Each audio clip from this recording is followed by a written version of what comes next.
बेटी पैदा होने पर घर वालों ने मां को घर से निकाला। अंजू की शादी बहुत ही अच्छे घर में हुआ था। घर के सभी सदस्य बहुत ही अच्छे थे। सब लोग अंजू का ख्याल रखते थे क्योंकि अंजू उनके घर की इकलौती बहू थी। शादी के कुछ साल बाद अंजू गर्भवती हो गई। घर के सभी लोग बहुत खुश थे कि हमारी बहू मां बनने वाली है। सभी लोग बहू का बहुत ख्याल रखते थे, लेकिन अफसोस की बात यह थी कि अंजू के ससुराल वाले लड़का चाहते थे। हमें लड़का चाहिए जो हमारे वंश को आगे बढ़ाए। अंजू को इस बात से बहुत डर लगता था कि कहीं मेरी बेटी हो जाए तो हमारे घर वाले उसे प्यार नहीं करेंगे। अंजू कहती थी, मेरे लिए बेटा बेटी एक समान है। अंजू का पति महेश भी लड़का चाहता था। कुछ महीनों के बाद अंजू एक बेटी को जन्म दी।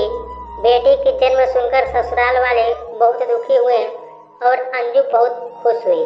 घर वाले उसकी बेटी को प्यार भी नहीं करते थे।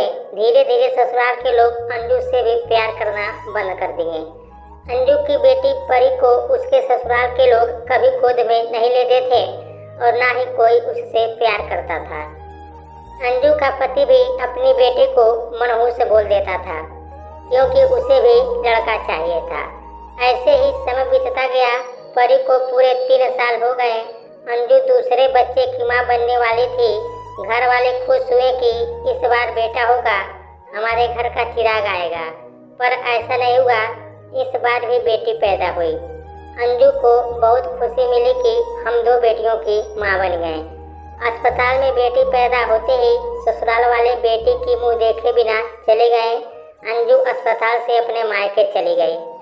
कुछ दिन बाद उसके पापा और भाई ससुराल छोड़ने आए।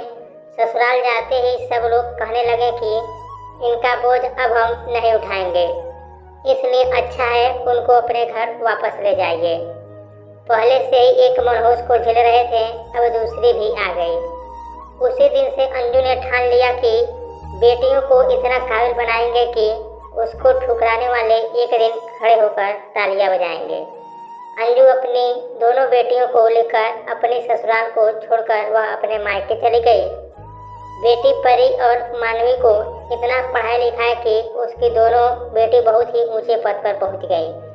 बड़ी बेटी परी डॉक्टर बन गई और छोटी बेटी अफसर बन गई। इतना काबिल देखकर अंजू के सास ससुर और पति को अपनी गलती का एहसास हो गया कि घर को रोशन सिर्फ बेटे ही नहीं बल्कि बेटियां भी कर सकती हैं।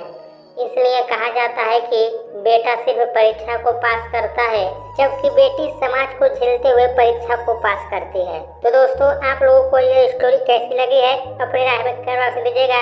यदि आप लोगों को ये वीडियो अच्छा लगा है तो प्लीज़ वीडियो को लाइक कीजिएगा, शेयर कीजिएगा, साथ ही हमारे चैनल को भी सब्सक्राइब कीजिएगा। वीडियो देखने के लिए आप लोगों का बहुत बहुत धन्यवाद।